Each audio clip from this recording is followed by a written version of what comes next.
Shalom semua, apa kabar? I'm blessed ya.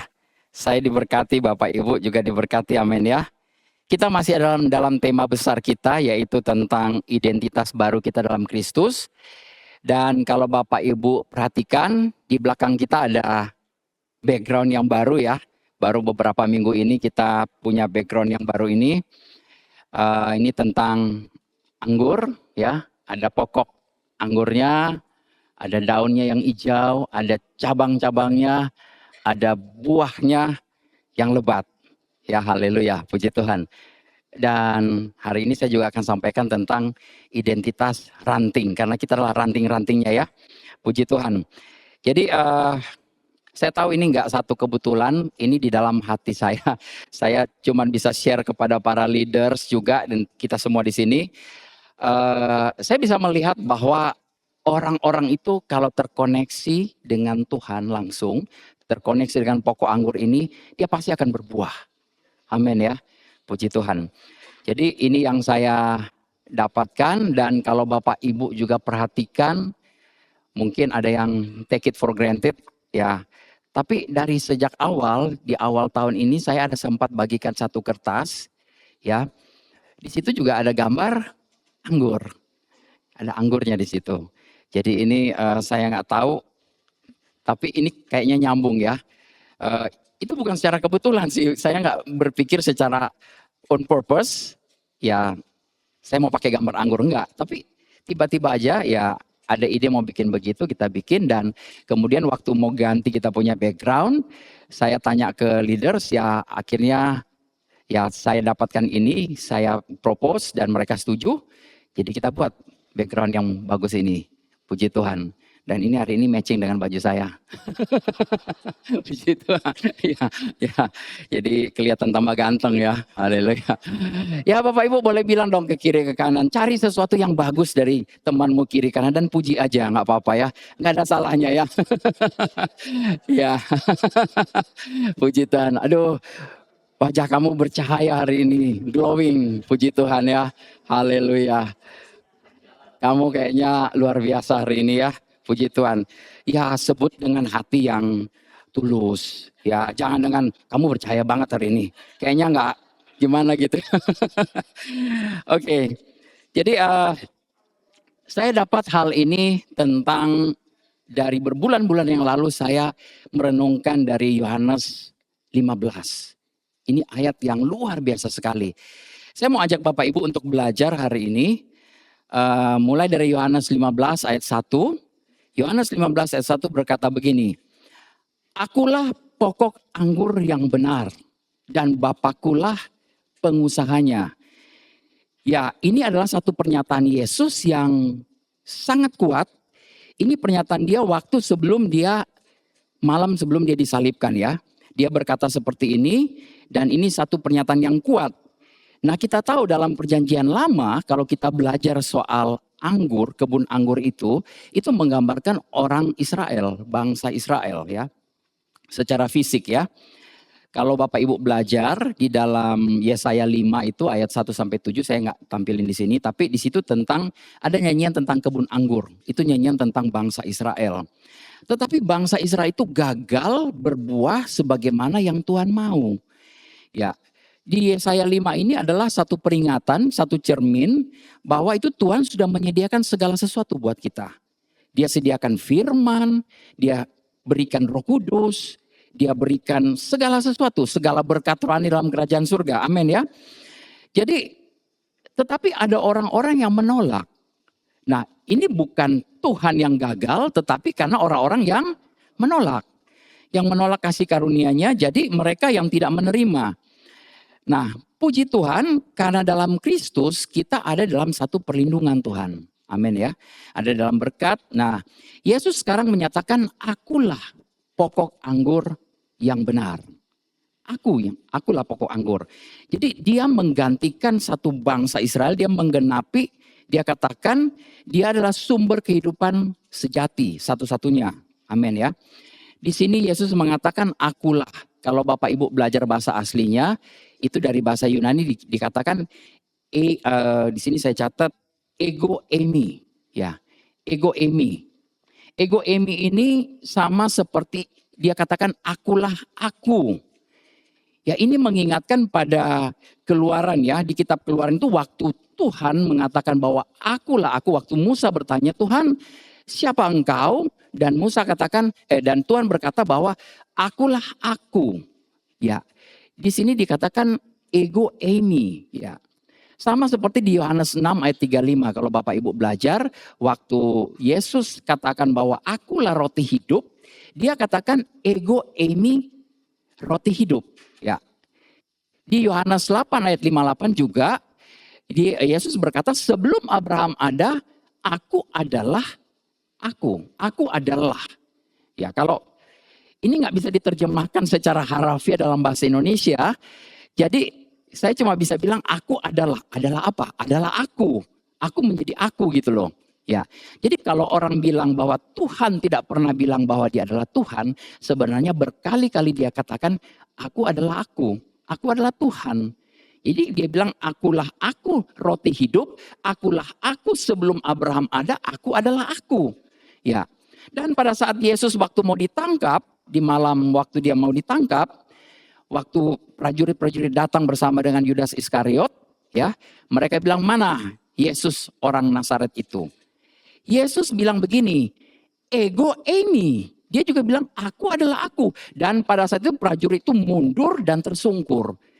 Bapak Ibu kebayang itu satu perkataan yang kuat, penuh dengan kuasa. Ya. Jadi kalau di sini Yesus tidak berkata waktu orang cari dia, mana Yesus? Dia nggak bilang aku ini Yesus. Ya, kalau mungkin ada orang cari saya, mana Pak Dolfi? Oh ya saya Dolfi. Ya kan kita akan bilang begitu ya, nama kita gitu loh. Tapi Yesus nggak bilang akulah Yesus.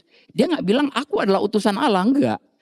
Tidak ada dibilang bahwa aku adalah Yesus, tidak pernah. Dia selalu bilang aku adalah aku. Nah kenapa begitu? Karena ini satu deklarasi bahwa Yesus mengatakan dia adalah Tuhan. Betul-betul Tuhan.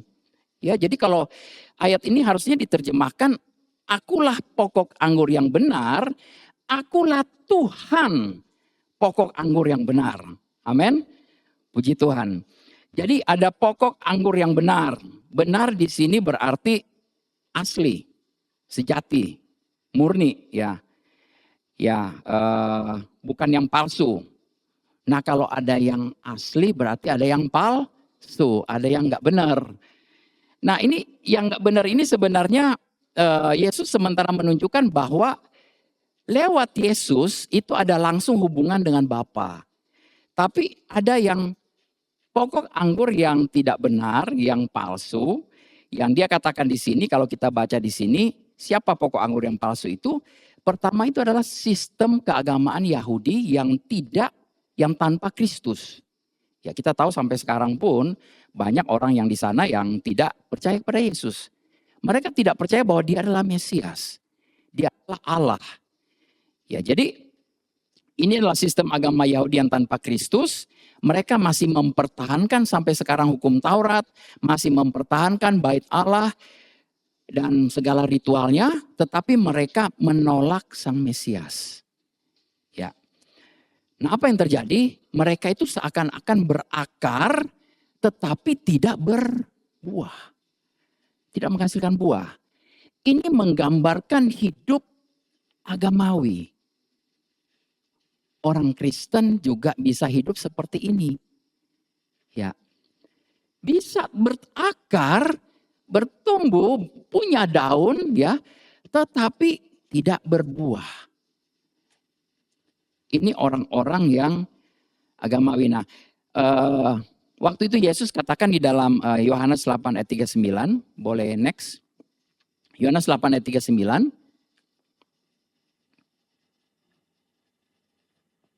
Ya, Yohanes 8:39 berkata begini, jawab mereka kepadanya, Bapa kami ialah Abraham, ya.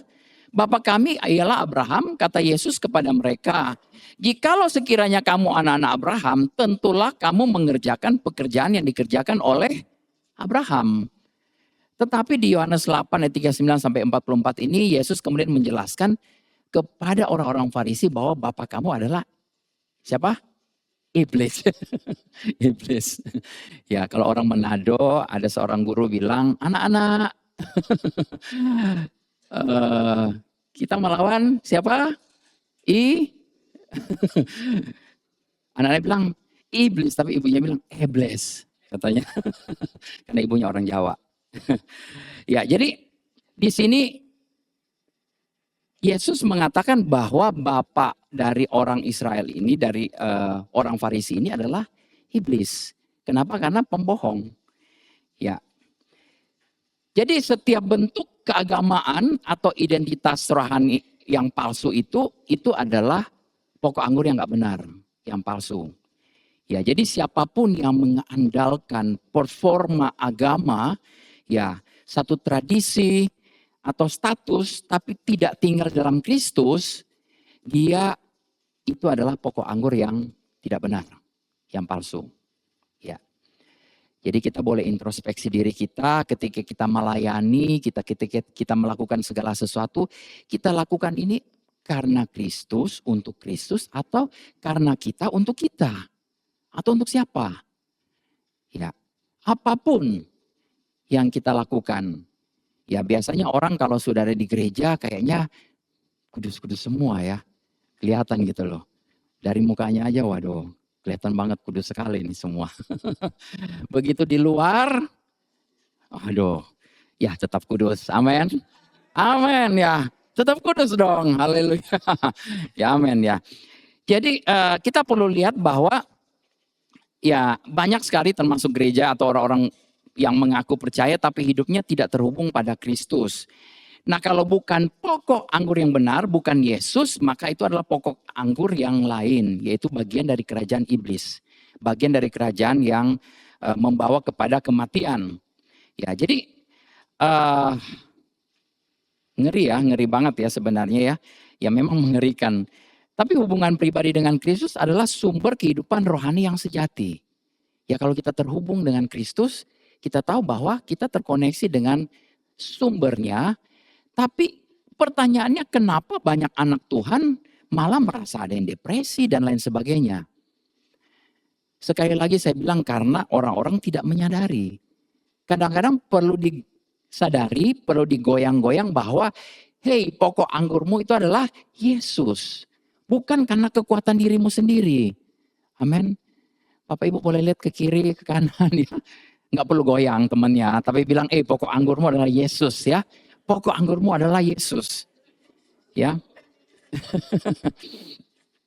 Jadi segala bentuk tindakan keagamaan tanpa Kristus itu meskipun tampak saleh itu adalah pokok anggur yang palsu. Ya, kita melakukan segala sesuatu, berbagai macam aktivitas, khususnya di gereja ya. Ya jangan berbangga hati, wah saya sudah pelayanan ya. Ada satu ibu bilang ke saya, Pak Dolfi, tapi kan orangnya sudah pelayanan.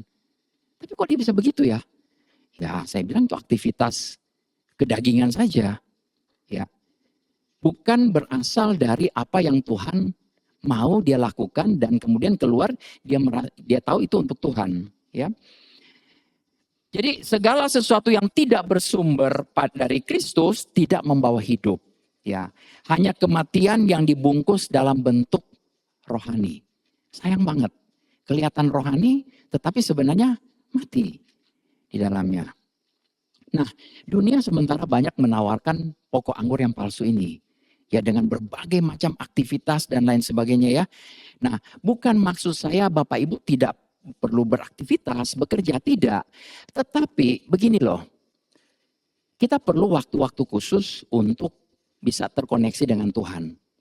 Bapak Ibu akan naik ke dalam satu level di mana di tempat paling ramai sekalipun Bapak Ibu tetap terkoneksi dengan dia. Amin. Bagaimana caranya? Ini perlu dilatih. Ya. Tapi kita cuma percaya, kita cuma tahu bahwa ya udah saya masuk kamar, saya berdoa, saya kasih waktu mungkin sejam, jam. Ya, terus begitu keluar dari kamar kita kayak terputus. Gak terkoneksi lagi dengan Tuhan. Gak seperti itu. Ya, Jadi baik pada saat kita, puji Tuhan kalau kita punya satu luxury, punya satu kemewahan untuk kita punya waktu yang banyak untuk kita bersekutu dengan Tuhan di dalam kamar, oke.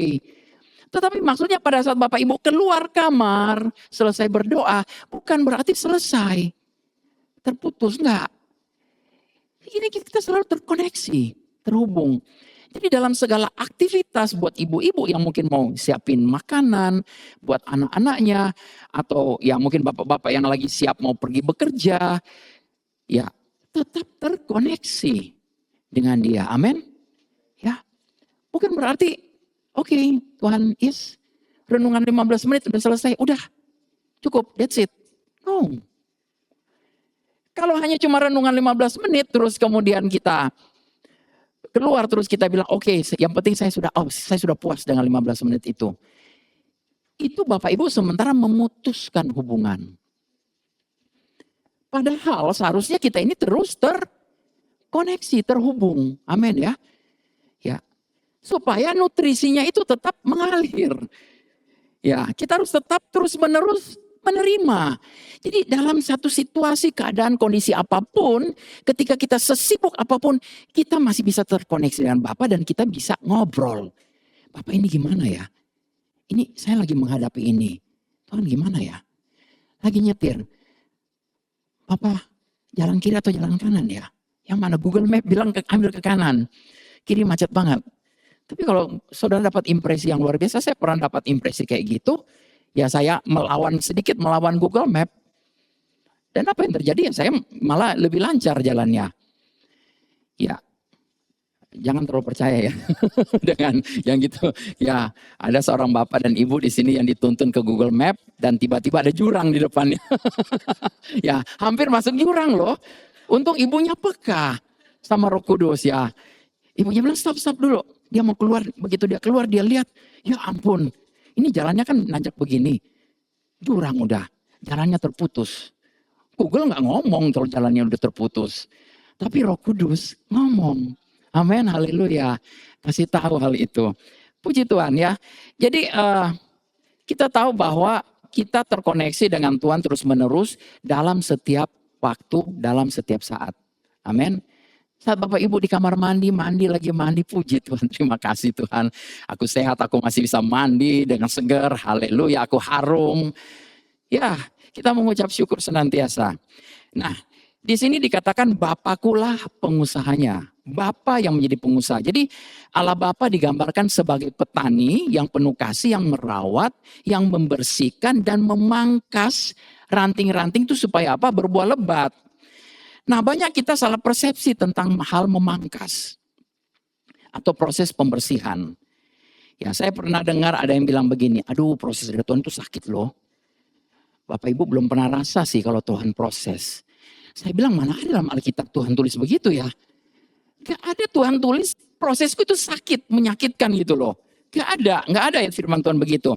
Nah, Yohanes 15 ayat 2 berkata begini, setiap ranting padaku, setiap kita yang terkoneksi dengan Tuhan, yang tidak berbuah dipotongnya, dan setiap ranting yang berbuah dibersihkannya, supaya ia lebih banyak berbuah. Ini terjemahannya, kurang begitu tepat. Coba kita baca di dalam New King James, ya. New King James bilang apa? Next. New King James bilang begini, every branch in me that bear no fruit. Jadi setiap cabang, ranting, setiap kita yang tidak berbuah, dia apa? Take it away. Take it away ini, coba next. Itu artinya, itu dalam bahasa aslinya aero atau lift up. Tuhan tidak pernah kalau rantingnya udah jatuh ke bawah, dia tidak pernah tendang, dibuang, dipotong, enggak. Dia angkat supaya ini bisa kena matahari, bisa berbuah. Amin. Wow. Dahsyat ini. Jadi setiap ranting padaku yang tidak berbuah, setiap kita yang kalau kita rasa kita tidak berbuah, Tuhan sementara mau mengangkat kita. Amin. Diangkat dan dibersihkannya supaya ia lebih banyak berbuah. Ya. Nah, kita dibersihkannya lewat apa?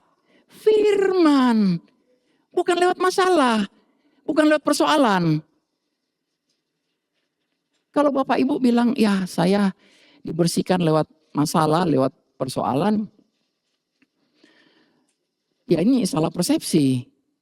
Karena firman Tuhan tidak pernah bilang, aku membersihkan kamu dengan masalah persoalan, enggak. Ya, ya ayat 3 lebih jelas lagi ya sebenarnya ya. Saya loncat-loncat aja enggak apa-apa ya. Kamu memang sudah bersih. Bersihnya karena apa? Firman. Bukan bersih karena masalah, bukan bersih karena persoalan. Enggak. Masalah dan persoalan segala macam itu tidak akan pernah bisa membersihkan Bapak Ibu. Ada dua. Apakah nanti kena masalah itu dia, kita bisa tambah dekat sama Tuhan, atau kita malah bisa tambah jauh dari Tuhan, betul? Ya ada loh. Orang tambah banyak masalah, malah dia tambah meninggalkan Tuhan. Ya, jadi kita jangan bilang bahwa masalah itu ada sesuatu yang kita bisa belajar dari masalah. Masalah itu bukan guru. Ya. Tetapi puji Tuhan, Tuhan baik. Dia tahu anak-anaknya bisa jatuh dalam masalah persoalan karena dunia ini sudah jatuh dalam dosa. Amin. Mungkin bukan kita yang bermasalah, orang lain yang bikin masalah buat kita. Atau situasi keadaan yang bikin masalah buat kita. Tapi dia akan buat hal itu menjadi satu kebaikan buat kita. Amin. Ya ada orang-orang yang mungkin mereka-rekakan jahat, tetapi Tuhan buat itu menjadi satu kebaikan buat kita. Amin.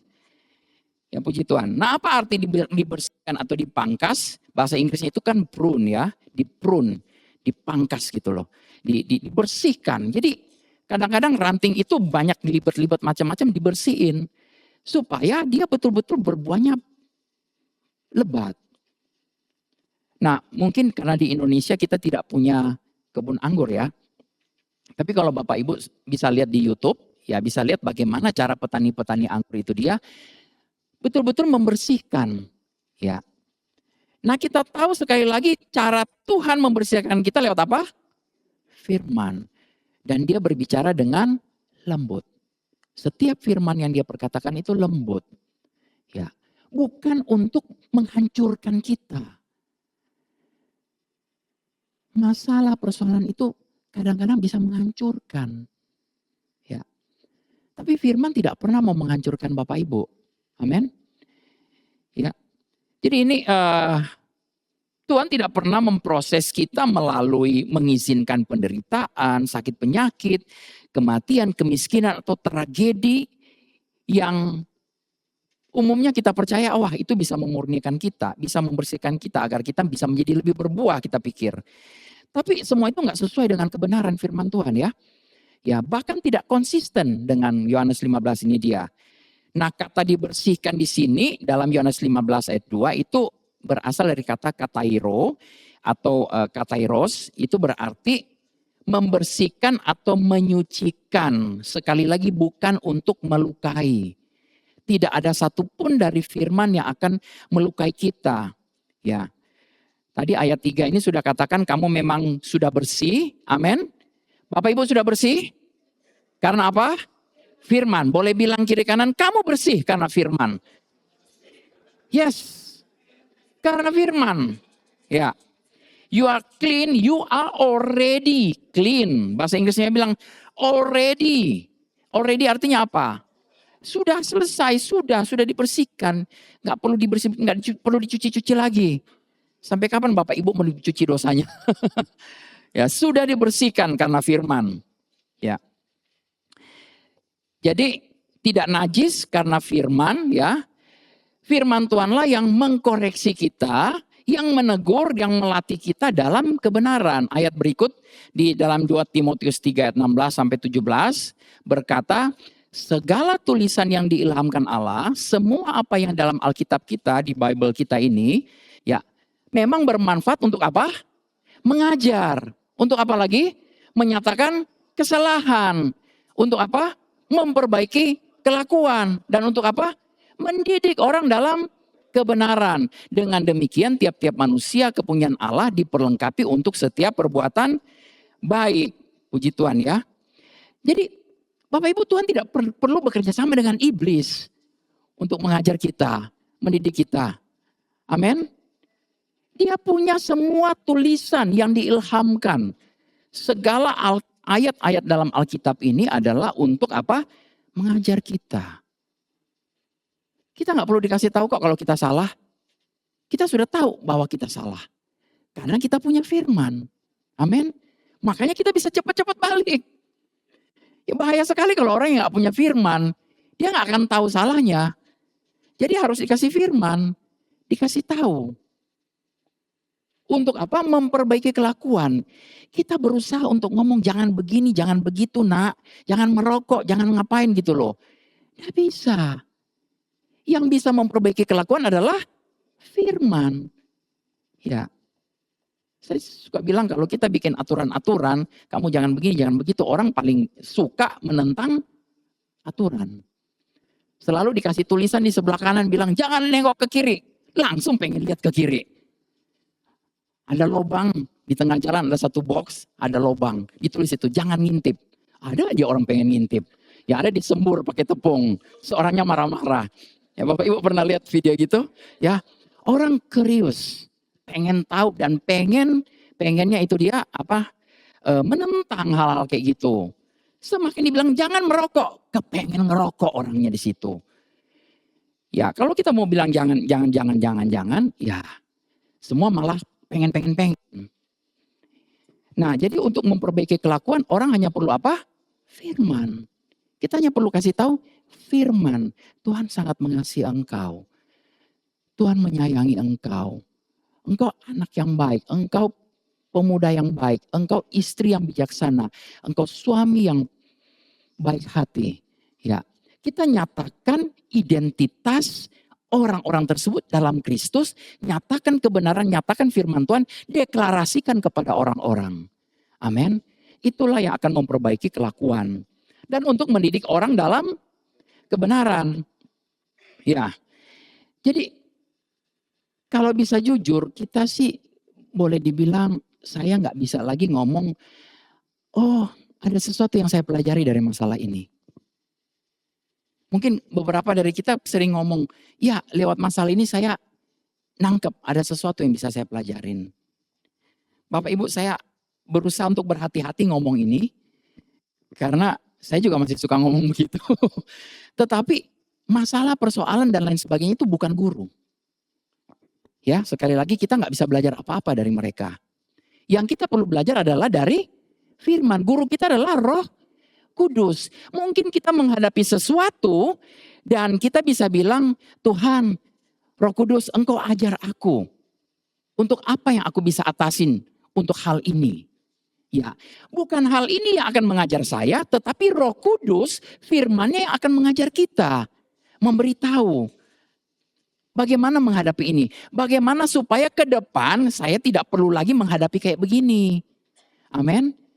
Jadi bukan masalah itu yang mengajar kita, tetapi tetap Roh Kudus dan firman yang akan selalu mengajar kita. Amin. Ya, kita bisa datang kepada Dia. Bisa ngomong, Bapak bagaimana cara saya menghadapi hal ini? Ya.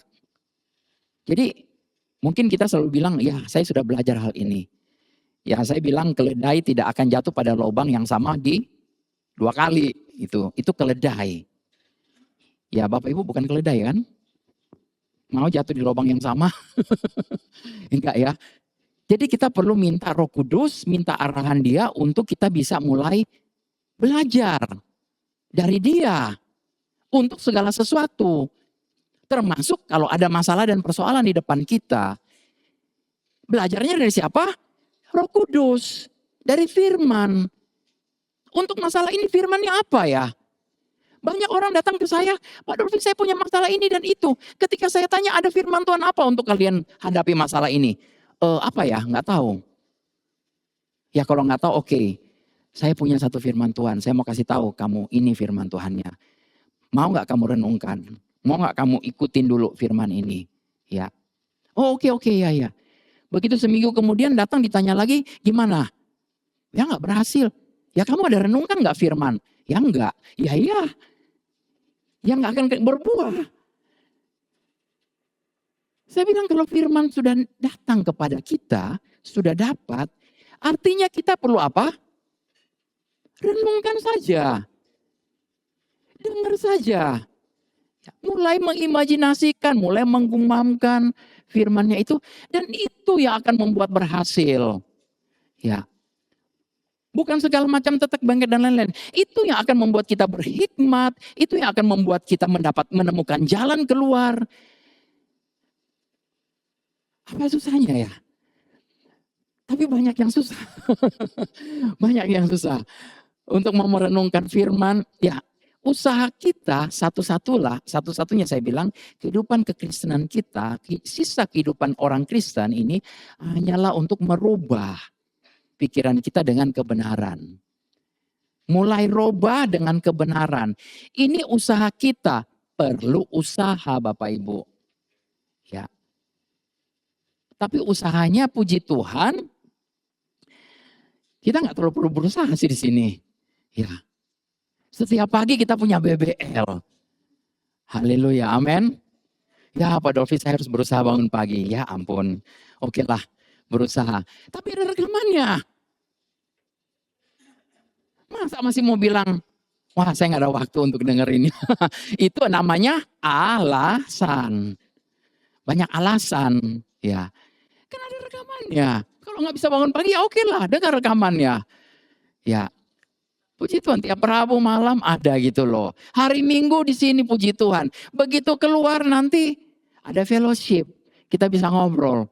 Kurang apa? Ada komunitas. Nah kalau nggak berubah berarti Bapak Ibu itu penuh dengan pikiran-pikiran yang nggak tahu dari mana. Ya, isi kepalanya itu saya selalu bilang kepala kita ini terlalu mahal untuk dikontrakin buat hal-hal yang nggak benar.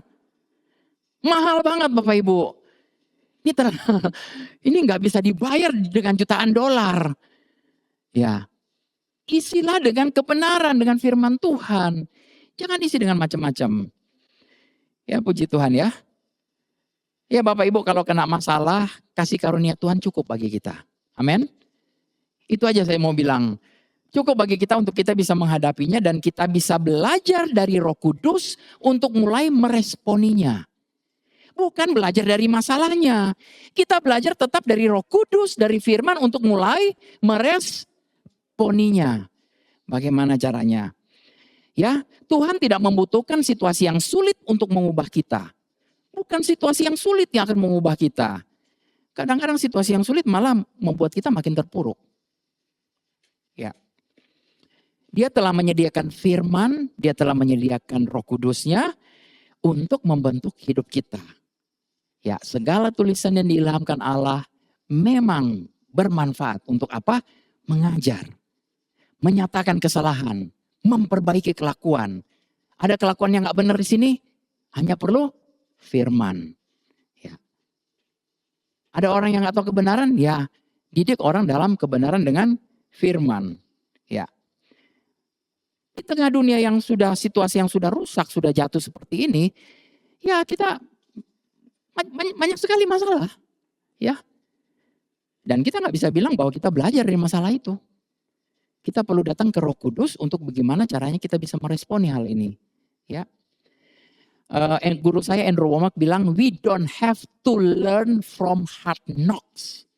Ya, kita tidak perlu belajar dari pukulan keras, jab, kena jab dulu. Pingsan dulu baru kita belajar. Oke. Oh ada musuh kayak begini kita kena jab gitu loh. You don't have to.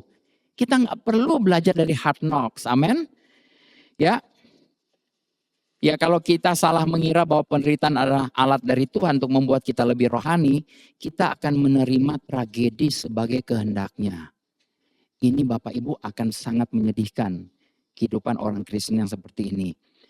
Ya, Yakobus 4 ayat 7 berkata begini, karena itu tunduklah kepada Allah dan lawanlah iblis, maka ia akan lari daripadamu. Tunduk pada Allah itu artinya apa? Kita percaya pada kebenarannya. Percaya bilur-bilurnya Yesus sudah menyembuhkan saya. Kalau begitu saya usir sakit penyakit ini. Lawan dia. Jangan dibiarin, jangan di-entertain. Puji Tuhan. Ya. Orang yang membuka hati bagi firman Tuhan akan jauh lebih cepat bertumbuh dan lebih sedikit menderita. Kita tahu penderitaan kita cuma satu apa? Karena firman, karena kebenaran itu aja. Ya memang itu ya, tapi lewat penderitaan karena firman itu kita betul-betul makin lama makin bertumbuh juga. Amin. Ya. Jadi bukan masalah, persoalan dan lain sebagainya ya, masalah keuangan, masalah hubungan, masalah rumah tangga, masalah sakit penyakit, itu bukan lagi seharusnya masalah yang harus kita tanggung, tetapi kita minta kepada Roh Kudus untuk mulai mengajar kita bagaimana cara kita menghadapi hal-hal ini. Ya, kita dari posisi menang. Amin. Kita dari posisi menang Bapak Ibu. Amin. Kita menang. Kita dari posisi orang sehat yang menolak sakit penyakit. Kita dari posisi orang yang makmur, menolak kemiskinan. Amin. Amin. Puji Tuhan. Bapak Ibu melihat saya sehat? Amin. Bapak Ibu melihat saya makmur? Oh, sangat makmur. Haleluya. Ya, kalau Bapak Ibu nggak bilang begitu, saya akan ngomong. Puji Tuhan. Yohanes 15 ayat 4 berkata, saya lanjutin. Tinggallah di dalam aku dan aku di dalam kamu. Ayat 4. Ya. Sama seperti ranting tidak dapat berbuah dari dirinya sendiri kalau ia tidak tinggal pada pokok anggur, demikian juga kamu tidak berbuah jikalau kamu tidak tinggal di dalam aku. Nah, tinggal ini mengandung arti itu kita tetap di satu tempat, ya. Kemarin kita sempat bahas dengan Bu Yeni, nanti minggu depan dia akan sampaikan hal yang luar biasa tentang tempat perhentian. Ini lanjutannya dari sini saya percaya ya. Karena tinggal di dalam Kristus itu adalah perhentian kita. Kita bebas dan merdeka dalam hal itu. Ya, kalau kita tinggal di dalam Yesus ya. Ya, kita tidak bisa klaim bahwa kita tinggal dalam Yesus kalau kita hanya bersekutu dengan Dia sesekali. 10 menit udah selesai. Oh, kita sibuk macam-macam. Kemudian kita ingat lagi, oh ya, sudah mau makan. Oh, saatnya saya bersekutu dengan Tuhan. Saya mau doakan makanan. Baru ingat Tuhan pada saat mau makan siang. Haleluya. Nanti habis makan siang, udah kita beraktivitas. Nanti ingat Tuhan lagi waktu mau makan malam. Oh, saya harus berdoa. Haleluya. Kita tidak mungkin tinggal dalam Tuhan kalau hanya sesekali, seakan-akan kita berkunjung kepada Dia. Ya, Bapak Ibu, orang benar hidup oleh iman. Hidup oleh iman. Iman itu dari mana? Timbul dari pendengaran. Pendengaran akan firman Kristus. Berarti kita harus continuously, terus-menerus mendengar firman Tuhan. Amin. Ya. Dalam setiap kesempatan, dalam setiap apapun yang Bapak Ibu lakukan, terus-meneruslah membuka telinga rohanimu untuk bisa mendengar. Dia sementara berbicara apa? Dan Tuhan itu seperti sinyal TV, terus-menerus mengeluarkan sinyalnya. Receivernya di kita. Sayangnya seringkali kita matiin. Ya kalau kita matiin receivernya ya nggak terima. Ya, padahal kalau kita buka terus channelnya, kita akan terkoneksi terus-menerus. Wow, ini yang namanya hidup berkelimpahan di dalam Tuhan. Ya luar biasa ya. Ya, apa alasan mengapa banyak orang Kristen tidak mengalami hidup berkelimpahan? Kenapa? Karena kebanyakan orang hanya benar-benar tinggal dalam Tuhan pada saat keadaan-keadaan sulit. Ketika sulit dia datang cari Tuhan. Ketika sudah selesai masalahnya, wah berleha-leha. Seakan-akan saya sudah nggak butuh Tuhan lagi. Ya, itu sama aja saudara mengundang krisisnya untuk datang lebih cepat. Ya. Ya, ini adalah satu kunci kebenaran yang luar biasa ya, kita tinggal ya, karena kita tidak akan bisa menghasilkan buah ya kalau kita tidak betul-betul tinggal di dalam Dia, tinggal di dalam pokok anggur ini. Ya. Sebenarnya ini satu kabar baik, kabar yang sangat melegakan karena bukan ranting, bukan kita yang berusaha berbuah. Amin. Ya. Bukan ranting yang berusaha berbuah. Kalau ranting terkoneksi dengan pokoknya, dari situ akan nutrisi keluar menerus dan tiba-tiba nongol buah. Ya, guru-guru saya di Karis itu selalu ngomong, saudara pernah lihat pohon duren? Ya mungkin di sana nggak ada duren. Pohon duren yang mengerang waktu dia mau berbuah duren. cabangnya berusaha. Keluar duren. Enggak kan? Duren keluar dengan natural, alami. Keluar. Durinya keluar nanti di mana? Ya di luar. Dia nggak nusuk-nusuk ke dalam. Begitu dia keluar, keluar jadi buah durian kecil. Lama-lama makin besar. Ya. Jadi ini sangat melegakan, bukan kita yang berusaha untuk berbuah, kita hanya terkoneksi, terhubung. Dan itu akan mengeluarkan buah. Amin. Buah kehidupan, sukacita, damai sejahtera. Itu semua buah-buah roh. Ada ya. Haleluya. Ini benar-benar melegakan ya. Jadi satu-satunya tanggung jawab kita adalah apa? Cuma kita perlu menanggapi kemampuan dia. Kuasa Tuhan yang begitu dahsyat yang mau mengalir lewat kita. Amin. Kita pergi menumpangkan tangan sama orang sakit. Saya selalu bilang yang menyembuhkan siapa? Kita. Sorry, sebenarnya terus terang bukan kita. Tetapi ketika kita mulai mengeluarkan kuasa yang begitu besar di dalam kita, orang tersebut sembuh. Bukan kita yang berusaha untuk menyembuhkan. Kita hanya belajar untuk mulai mengeluarkan apa yang ada di dalam kita. Amin. Bahkan sebenarnya tidak perlu berusaha untuk keluarin. Petrus jalan, bayangannya sentuh orang sakit, apa yang terjadi? Sembuh. Apakah Petrus berusaha? Apakah bayangannya yang lari sendiri, kemudian tumpang tangan sama orang yang sakit? Ya enggak. Dia hanya berjalan, enggak perlu mengeluarkan apa-apa. Ya bahkan tanpa menumpangkan tangan. Keluar ya. Ya Yohanes 15 ayat 5 berkata, akulah sekali lagi, akulah pokok anggur, ego eimi, akulah aku, akulah Tuhan, terhubunglah kepadaku, pokok anggur, dan kamulah, kita semua ranting-ranting, boleh bilang kiri kanan, kamu ranting-ranting, haleluya. Barang siapa tinggal di dalam aku, dan aku di dalam dia, ia berbuah banyak. Ya. Ada berbuah banyak dan berbuah sangat banyak. Sebab di luar aku kamu tidak dapat berbuat apa-apa. Ya, kalau kita melihat diri kita nggak bisa apa-apa kalau kita terlepas dari Yesus. Makanya kita perlu menyediakan waktu untuk selalu kita mulai menyadari hal ini ya.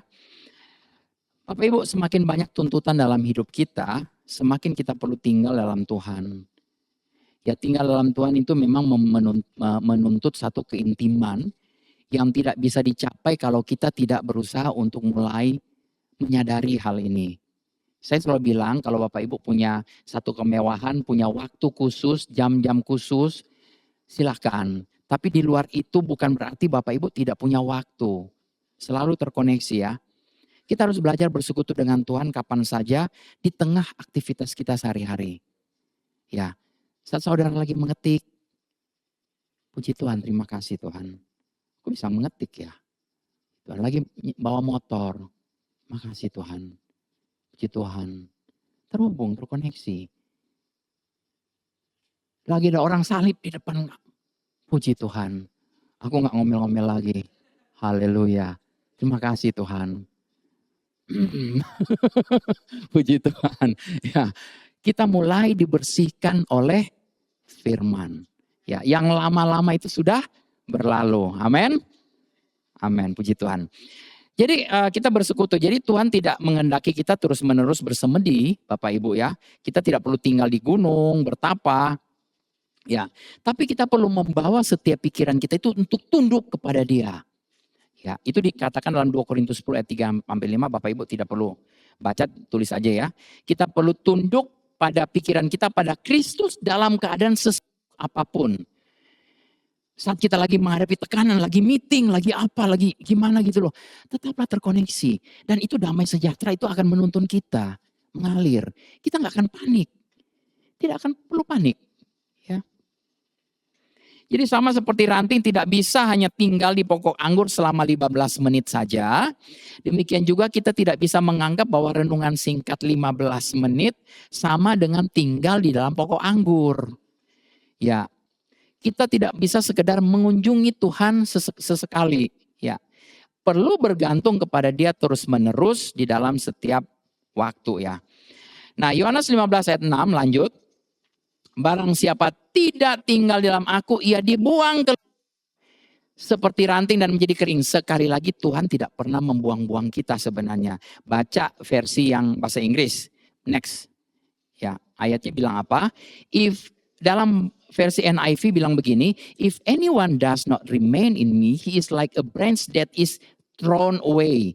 Jadi barang siapa tidak tinggal di dalam Tuhan, ia seperti ranting yang dengan sendirinya terbuang keluar. Kalau satu cabang yang sudah ke bawah begitu, ya dia berusaha diangkat, dia mau jatuh lagi gitu ya. Lama-lama ini akan putus dengan sendirinya. Bukan Tuhan yang memutusin. Ini seperti terbuang. Barang siapa tidak tinggal dalam aku, ia seperti ranting yang terbuang keluar dan menjadi kering. Kemudian ranting-ranting yang dikumpulkan orang dan dicampakkan ke dalam api lalu dibakar. Nah, ini bukan bercerita bahwa kita ini kita akan binasa dan terbakar di neraka selama-lamanya, enggak. Kalau kita baca Rasul Paulus itu mengatakan ada pekerjaan-pekerjaan orang yang seperti dibakar, ya. Orang-orang itu dia seperti keluar dari api yang terbakar gitu loh. Ya, apapun yang mereka lakukan sebenarnya jadi sia-sia. Tapi mereka selamat. Puji Tuhan. Ya. Jadi kegagalan kita adalah akibat dari tidak tinggal dalam Kristus. Ini kecuali orang yang tidak percaya kepada Yesus ya. Kegagalan kita adalah akibat dari tidak tinggal dalam Kristus. Sang pokok anggur ya. Puji Tuhan ya. Tanpa tinggal dalam Dia, hidup kita akan kering dan akhirnya binasa. Puji Tuhan. Binasa ini bicara soal apa? Banyak masalah, banyak ya sakit-sakitan dan lain sebagainya. Oke. Jadi jangan biarkan kita menjadi seperti ranting yang jatuh. Kemudian kita merasa kering. Kadang-kadang kita mungkin merasa, Bapak Ibu, saya selalu bilang ya, hidup orang Kristen itu bukan dipimpin oleh perasaan. Ya, hidup kita bukan dipimpin oleh perasaan, tapi hidup kita dipimpin oleh kebenaran, oleh Roh Kudus. Ya, kalau kita dipimpin oleh perasaan, sebentar-sebentar merasa tersinggung, sebentar-sebentar mundur dari Tuhan, baper, caper dan apa tuh istilah Pak Iwan. Ya, oke. Ya, saya lanjut aja. Yohanes 15 ayat 7. Jikalau kamu tinggal di dalam aku dan firmanku tinggal di dalam kamu, wah, ini dahsyat banget Bapak Ibu. Ini satu ayat, ini satu janji yang luar biasa. Dibilang di situ mintalah sedikit saja. Ya, sedikit aja, nggak usah banyak-banyak. Mintalah apa saja. Apa saja artinya? Semuanya. Apa saja artinya? Apa saja. Ini tentu saja yang sesuai dengan kebenaran ya. Dengan firman Tuhan ya. Bukan apa saja dalam arti kata yang melanggar firman Tuhan. Apa saja yang kamu kehendaki dan kamu akan menerimanya. Ini luar biasa Bapak Ibu. Ini dahsyat. Ini ya dan amin. Ini janji Tuhan buat kita hari ini. Ya. Tapi ini kondisional. Punya satu kondisi, punya syarat. Kita tahu kasih Tuhan itu tanpa syarat. Ya. Tapi ketika kita meminta apa saja, ini ada syaratnya. Syaratnya apa? Kalau kita tinggal di dalam Dia.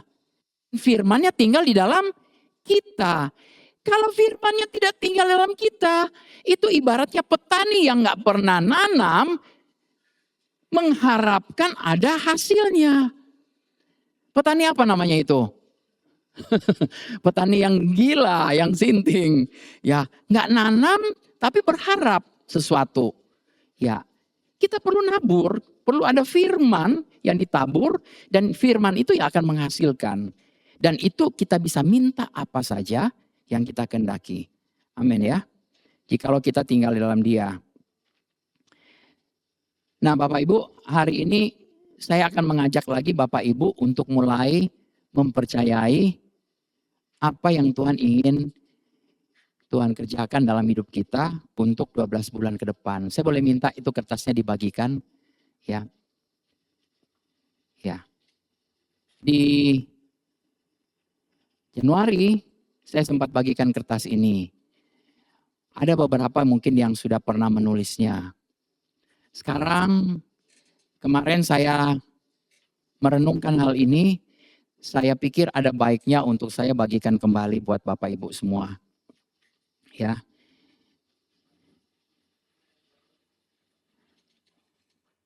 Ada satu cerita Bapak Ibu yang bertahun-tahun yang lalu ya. Waktu saya masih ada melayani di satu gereja yang dulu, ya, saya pernah kumpulkan anak-anak muda. Saya bilang, tolong kamu catat di satu kertas, isi. Kamu pengen apa? Kamu percaya apa sih untuk 12 bulan ke depan ini, ya? Dan kebanyakan dari mereka mengisi pengen punya rumah. Masih anak-anak muda tuh, pengen punya rumah. Ada yang pengen minta HP dan pengen lain-lain, ya. Tapi ada juga yang nggak tulis apa-apa. Ya, dan saya bisa melihat satu-satu Tuhan jawab loh. Satu-satu Tuhan jawab. Satu-satu Tuhan jawab. Yang tidak tulis, ya nggak dapat apa-apa. Ya nggak masalah ya. Bapak Ibu berdoa ya. Ini sesuai dengan Yohanes 15 ayat 7. Jikalau kamu tinggal dalam aku dan firmanku tinggal di dalam kamu, mintalah apa saja. Nah, apa yang kita mau minta, yang kita percayai untuk 12 bulan ke depan, mungkin sampai di bulan Juli ke depan, ini kan dari bulan Juli ya. Yang mungkin Bapak Ibu yang sudah terima, yang sudah pernah menulis, enggak apa-apa, mau diperbarui lagi. Oh, ternyata saya kurang besar mintanya. Saya kurang percaya untuk hal sesuatu yang ini gitu loh. Ya. Haleluya. Baru-baru ini saya dengar satu kabar bahwa ada yang dijawab. Puji Tuhan. Ya waktu itu saya bilang, kamu tulis apa? Oh saya minta mobil, saya minta HP. Oh saya percaya ada mobil, ada HP. Ya nggak apa-apa, tulis aja. Gitu loh. Untuk kebutuhan pribadi, untuk kebutuhan personal nggak masalah. Gitu loh. Terus ibu ini datang ke saya dan bilang, Pak sudah dijawab. Oh ya oke, puji Tuhan. Saya pikir paling HP yang dijawab. Paling HP dapatnya. Saya baru kaget ternyata dia dapat mobil. Haleluya. Puji Tuhan. Mobil loh. Puji Tuhan. Dan saya tadi juga baru dengar ada bisikan dari Roh Kudus. Ada yang dapat rumah. Haleluya. Amin. Puji Tuhan. Jadi gak ada perkara yang mustahil buat Tuhan. Ya. Tapi saya bisa melihat orang-orang yang menerima ini adalah orang-orang yang excellent. Excellent. Ya. Mereka memberikan extra mile. Puji Tuhan. Tuhan tidak pernah tidur. Amin. Dia melihat, dia memperhatikan. Ya. Sebelum Bapak Ibu tulis, berdoa sekali lagi. Ya. Apakah ini iman betul-betul yang Tuhan berikan untuk saya bisa mulai mempercayai. Untuk 12 bulan ke depan ini saya bisa menerima jawaban untuk sesuatu hal yang kita rindukan. Ya, berdoa Bapak Ibu. Ya. Firman Tuhan katakan kamu mungkin salah berdoa karena apa yang kamu berdoa, yang kamu minta itu ingin kamu habiskan dengan hawa nafsu. Tapi kalau itu yang betul-betul kita perlukan, ya Tuhan bahkan mengatakan bahwa dia memberikan apa yang diinginkan hati kita. Bukan yang kita butuhkan, bahkan yang kita inginkan. Tapi kita perlu bergembira dulu. Karena Tuhan, maka ia memberikan apa yang kita inginkan. Amin. Puji Tuhan ya. Saya cuma bersuka cita, saya melihat bahwa bukan karena mereka menerima sesuatu, tapi karena saya melihat bahwa iman itu betul-betul nyata. Iman itu benar-benar bukti. Dasar dari apa yang kita harapkan itu bukti dari apa yang tidak kita lihat. Sekarang sudah kelihatan. Imannya sudah terbukti. Amin. Puji Tuhan. Jadi sayang kalau Bapak Ibu nggak mau nulis juga ya nggak apa-apa juga sih. Ya. Tapi ada bukti-bukti yang terbukti dan ya nggak ada salahnya. Ya.